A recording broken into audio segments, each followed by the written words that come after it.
हुए आंदोलन के सामने रहना चाहता हूँ। एक बात ये है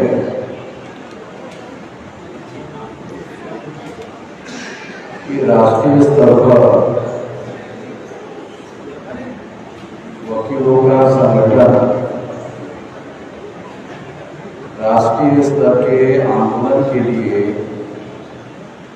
बहुत ज्यादा जरूरी है। हम वर्षों से मापसेप संगठन बना रहे हैं, तो मापसेप एम्प्लॉय लोगों का संगठन है।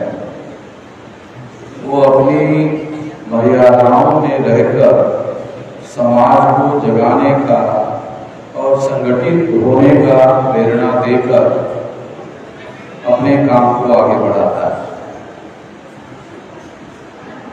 मगर इससे हमारी समस्याओं का समाधान नहीं हो सकता।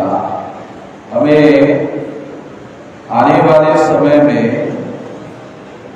मासेस का बड़ा आंदोलन करने की जरूरत है, और ये बड़ा आंदोलन जब सारे देश भर में किया जाता है तो ये आर्टिकल 19 के तहत हमारा मौलिक अधिकार, फंडामेंटल राइट, यदि हम कानून और संविधान के दायरे में रहकर अपना राष्ट्रीय स्तर का आंदोलन चलाते हैं, तभी आंदोलन करने वाले जो लोग हैं उनके ऊपर पुलिस के द्वारा डराने के लिए और भविष्य का आंदोलन कमजोर करने के लिए उनके ऊपर एफआईआर दाखिल किया जाता है। तो ये काम पुलिस वाले सरकार के इशारे पर करते रहते हैं। जो हमारा अनुभव है, तजुर्बा है, उसके अनुसार मैं ये बात कह रहा हूं, क्योंकि हर आदमी को कानून के दांवपेच मालूम नहीं होते। जो साधारण लोग होते हैं उनको भी कानून के दांवपेच मालूम नहीं होते। आर्टिकल 19 के तहत यदि आपको आंदोलन करने का अधिकार है और उसके तहत अगर आप आंदोलन कर रहे हैं तो ये आपका मौलिक अधिकार है आंदोलन करना। ऐसा बार बार सुप्रीम कोर्ट के द्वारा भी कहा जा चुका है। तो फिर किस आधार पर आंदोलन करना अपराध होता है? नहीं होता है। इसके बावजूद भी पुलिस वाले ऐसा करते हैं। तो स्थानिक स्तर पर आंदोलन करने वाले जो लोग हैं उनको प्रोटेक्ट करने के लिए और कानूनी बातों को समझाने के लिए और वहां आंदोलन के समर्थन में खड़ा होने के लिए वकीलों की फौज होना जरूरी है। तो आने वाले समय में यानी 2023 को, 2024 को या 2025, 3 साल में हम लोग वकीलों का लगभग 6000 शाखाएं, 6500 तहसील है और हर तहसील में जुडिशरी का कोई न कोई मैजिस्ट्रेट का दफ्तर होता है, जज होता है, मैजिस्ट्रेट होता है।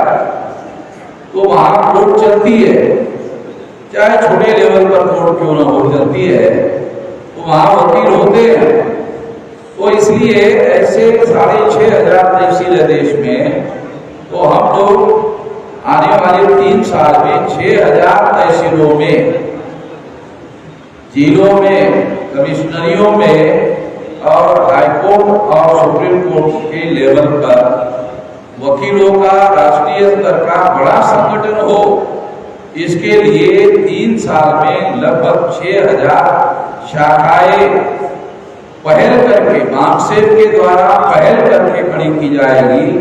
और इसके पीछे मकसद जो राष्ट्रीय स्तर का मासेस का बड़ा आंदोलन हम लोगों को खड़ा करना है, उसके लिए ऐसा करना जरूरी होगा।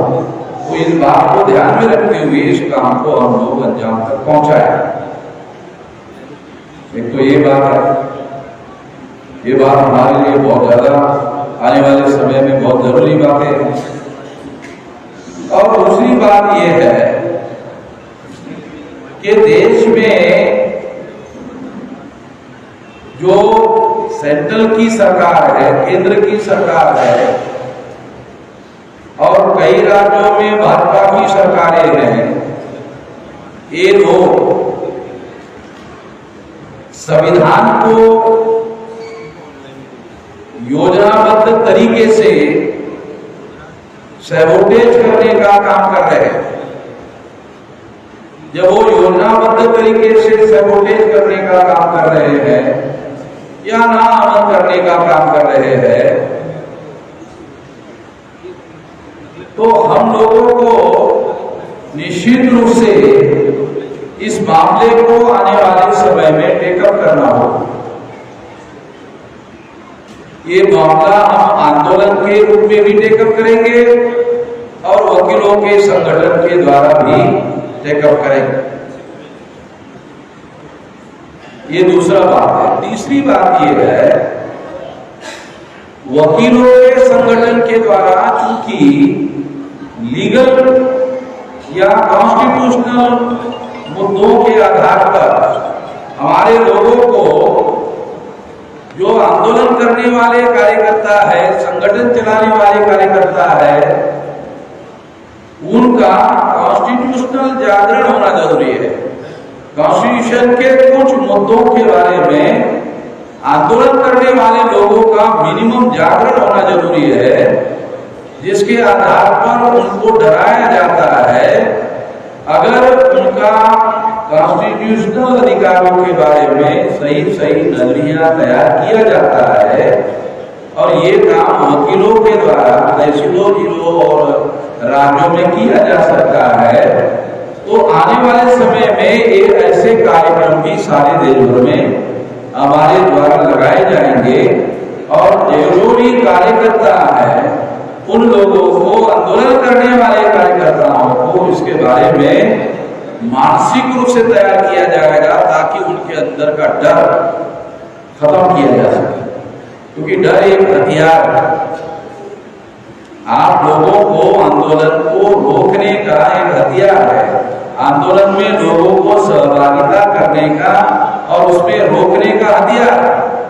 इसलिए इस बात को हम लोगों को आने वाले समय में, अगर हम संवैधानिक अधिकारों के बारे में लोगों का जागरण करते हैं, तो निश्चित रूप से लोगों के अंदर खत्म किया जा सकता है। ये काम भी वकीलों के संगठन के द्वारा बड़े पैमाने पर किया जा सकता है।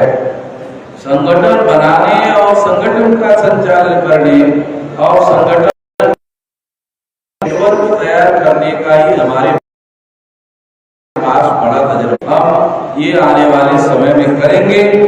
इस मौके पर मैं केवल इतना ही कहना चाहता हूँ